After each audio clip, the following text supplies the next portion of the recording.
Hola Iglesia, hoy continuamos con nuestros 21 días de ayuno y oración. En el día de hoy hablaremos de algo muy importante y es la revelación bíblica que trae el apóstol Juan para la iglesia contemporánea y la iglesia primitiva de lo que representa el verbo de Dios, Cristo mismo, que nos habla acerca de Primera de Juan, capítulo 1 en todo su contexto. Pero antes de hablar acerca de este pasaje, mencionaremos por qué Juan está hablando a la iglesia de este contexto y de la importancia de lo que está sucediendo, para que ustedes como lectores y nosotros, apasionados y amantes de la Biblia, podamos entender qué es lo que Dios quiere transmitir acerca de este mensaje. Para la época del apóstol Juan, cuando comunica esta epístola en Primera de Juan, hay un contexto de enseñanzas de falsa doctrina donde el agnosticismo está reinando y está empezando a tener auge. Muchos creían que no era necesario confesar los pecados. Y aquí surge una pregunta importante.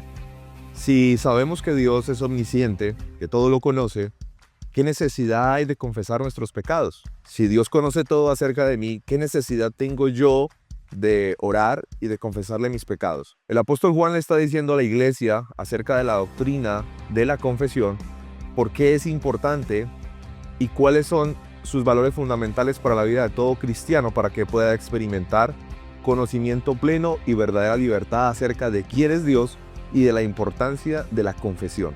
Desafortunadamente, durante la iglesia católica se enseñaba la confesión acerca de un hombre, un sacerdote. Pero Hebreos nos enseña que Cristo es el sumo sacerdote. Después de él no hay más sacerdotes. El sacerdocio termina con Cristo y empieza con Cristo como cabeza y columna de la iglesia. Es decir, que ahora no tenemos que ir a la confesión con un hombre, sino tenemos que confesarnos directamente con el Padre creador del universo. Cuando entendemos que Jesús es el verbo, que es lo que nos dice Primera de Juan capítulo 1, Él es la vida, Él es la luz, y Él viene a manifestar esa luz y esa verdad y esa vida a todos aquellos que creen en su nombre. Pero para que pueda existir verdadero perdón y verdadera limpieza de pecado, lo primero que tenemos que hacer es lo siguiente. Primero, creer en Cristo como nuestro Señor y Salvador, creer que Él murió en la cruz por nuestros pecados, que su sangre derramada en la cruz nos limpia de todo pecado, y lo más importante, confesar y reconocer que es el pecado el que nos separa y no nos permite vivir una comunión plena, óptima, verdadera y profunda con nuestro Creador. Entonces vamos a leer acerca de Primera de Juan capítulo 5. El título de este mensaje es Caminemos en la luz. Este es el mensaje que hemos oído de Él y que anunciamos. Dios es luz y en Él no hay ninguna oscuridad. Si afirmamos que tenemos comunión con Él, pero vivimos en la oscuridad, mentimos y no ponemos en práctica la verdad. Pero si vivimos en la luz, así como Él está en la luz, tenemos comunión unos con otros y la sangre de Jesucristo nos limpia de todo pecado. Y este es el mensaje principal del día de hoy. Si afirmamos que no tenemos pecado, nos engañamos a nosotros mismos y la verdad no está en nosotros. Si confesamos nuestros pecados, Dios, que es fiel y justo, nos los perdonará y nos limpiará de toda maldad. Si afirmamos que no hemos pecado, lo hacemos pasar por mentiroso y su palabra no está en nosotros. Esta corriente filosófica del gnosticismo tiene una enseñanza acerca de que, como vivimos en un cuerpo y también tenemos alma, el alma está desligada del cuerpo y lo que peca es el cuerpo y no el alma. Entonces, como el cuerpo vuelve al polvo, podemos hacer lo que queramos con nuestro cuerpo y el alma está impune. Pero no es así acerca de la verdad bíblica. Dice la Escritura que cada uno tiene que rendir cuenta por sus propios pecados, y es por eso que nosotros tenemos que confesarlos. Romanos 3:23 dice que estamos todos destituidos de la gloria de Dios, y para poder establecer una comunión verdadera con Dios, el primer paso es confesar. El día de hoy quiero compartirte unas verdades acerca de lo que representa el no confesar nuestros pecados. Primero, no confesar nuestros pecados no nos permite tener una comunión verdadera con el Señor. Segundo, no confesar nuestros pecados nos llevará a vivir una vida de culpa y de vergüenza.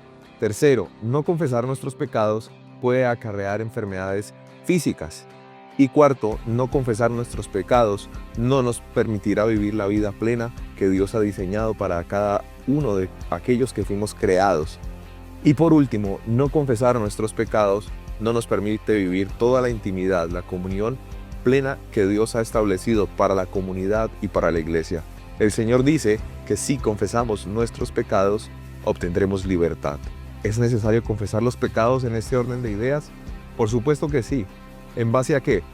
Dios todo lo conoce, pero Dios está esperando que usted y yo vivamos en dependencia continua de su presencia. El salmista David dice en el Salmo 32, mientras no te confesé mis pecados, mis huesos se fueron consumiendo.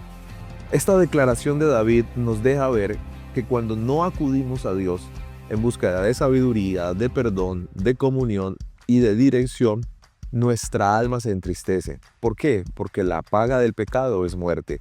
Pero cuando confesamos el pecado encontramos libertad, perdón y restauración. ¿Qué pecado crees tú que Dios no pueda perdonar? ¿Qué pecado crees tú que su sangre y su sacrificio en la cruz no haya sido comprado por ti y por mí y por toda la humanidad? Estamos a una simple oración de confesar nuestros pecados y de obtener la verdadera libertad que Dios quiere que tú y yo experimentemos. Por eso Él dice que si afirmamos caminar con Él y no vivimos en la verdad, nos mentimos los unos a los otros.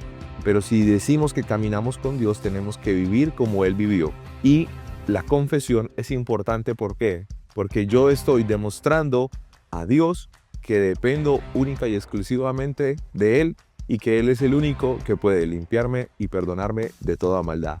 Iglesia, espero que haya sido de gran bendición y que todos los días, como el pastor Darío Silva, en su lema de Casa sobre la Roca, arrepentimiento diario del pecado diario. Que tengan un feliz día, bendiciones.